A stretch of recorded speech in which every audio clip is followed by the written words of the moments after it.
Shalom, perkenalkan nama saya Erwin Dilandi Manurung. Saya dari program studi Sarjana Informatika NIM 11S24031. Jadi pada kesempatan kali ini saya akan melakukan presentasi praktikum pemrograman fungsional saya, dan saya akan membahas dua soal. Yang pertama itu tentang melakukan analisis notasi fungsional. Yang kedua itu menuliskan notasi fungsional. Nah, yang pertama kita akan membahas tentang melakukan analisis notasi fungsional pada soal berikut. Karena pada soal yang A sudah terjawab, maka saya akan mulai dari soal yang B.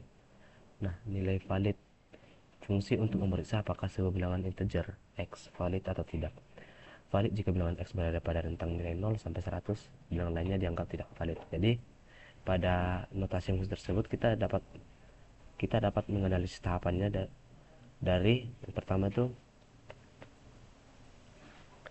eh, dibuat fungsi dengan nama is valid yang menerima satu bilangan bulat dan dinotasikannya sebagai x. Nah, bilangan x akan diperiksa apakah bilangan tersebut berada di antara 0 hingga 100.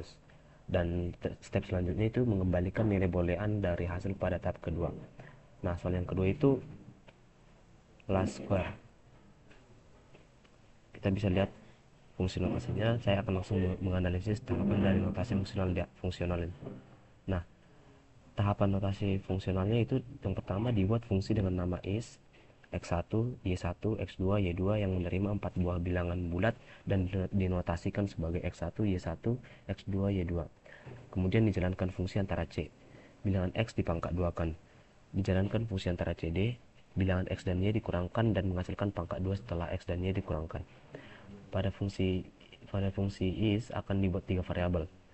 Variabel pertama diberi nama dengan cd1 yang merupakan hasil dari fungsi cd dengan y2 sebagai x dan y1 sebagai y. Variabel kedua itu diberi nama cd2 yang merupakan hasil dari fungsi cd dengan x2 sebagai x dan x1 sebagai y. Kemudian variabel ketiga adalah z yang merupakan penjumlahan dari cd1 dan cd2, yang dimana cd1 adalah variabel 1 dan cd2 adalah variabel 2. Jadi dapat kita simpulkan bahwa variabel 3 atau z adalah merupakan penjumlahan dari variabel 1 dan variabel 2. Nah, kemudian fungsi is akan menggunakan z untuk mencari kuadrat dari z. Kemudian soal selanjutnya itu nilai absolut. Nah, langsung kita analisis tahapan dari notasinya. Dibuat dalam notasinya dibuat fungsi dengan nama mathx yang menerima satu bilangan bulat dan dinotasikan sebagai x. Bilangan x tersebut akan diperiksa apakah lebih sama dengan 0 atau lebih kecil dari 0. Jika x lebih besar dengan 0, maka akan tetap menghasilkan x. Jika x lebih kecil dari 0, maka x akan dikalikan. Jika x lebih besar sama dengan 0, maka akan tetap menghasilkan x. Dan jika x lebih kecil dari 0, maka x akan dikalikan dengan negatif untuk menghasilkan x positif. Nah, kemudian soal berikutnya itu nilai max2. Fungsi max2 menerima dua bilangan integer dan mengambil nilai terbesar dari bilangan tersebut. Nah, kita akan menganalisis tahapannya. Pertama, dibuat fungsi max2 dengan menerima dua bilangan bulat yang dinotasikan sebagai x dan y.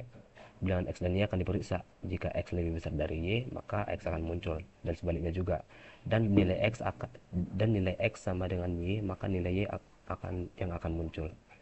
Kemudian step yang kedua yaitu menuliskan notasi fungsional. Di sini udah ada permasalahan. Kita disuruh untuk membuat notasi fungsional dan realisasinya untuk menerima bilangan desimal x sebagai suhu dari zat air. Jika suhu zat air tersebut kecil sama dengan 0, maka wujud zat air adalah padat. Dan jika suhu zat air tersebut besar sama dengan 100, lebih besar sama dengan 100, maka wujud zat air adalah gas. Selain itu, wujud zat air adalah cair. Nah, kita akan membuat notasi fungsionalnya.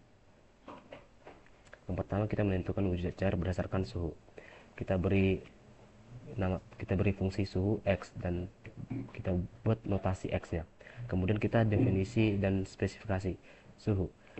Kita akan membuat tipe data double. Kita akan membuat tipe data double ini menjadi mengeluarkan output string. Suhu X menentukan wujud suatu zat cair berdasarkan suhu. Kita akan realisasikan suhu X. Jika X lebih kecil sama dengan 0, maka akan outputnya padat, atau wujud zat cair itu padat.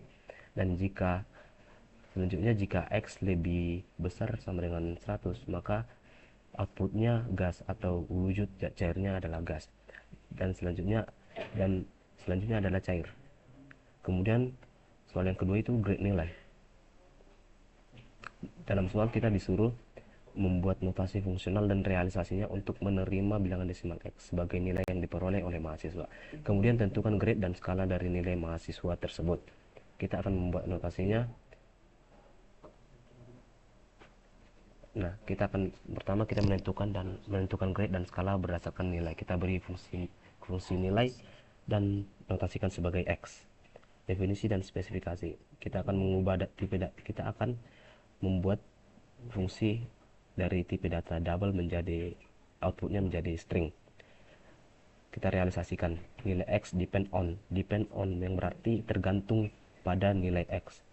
Nah, jika nilai X sesuai data yang diberikan, jika nilai X di antara 79,5 sampai 100, maka grade yang diperoleh oleh mahasiswa adalah A dan skala 4. Selanjutnya jika X di antara 72 sampai 79,5, maka mahasiswa mendapatkan grade AB dan skala 3,5.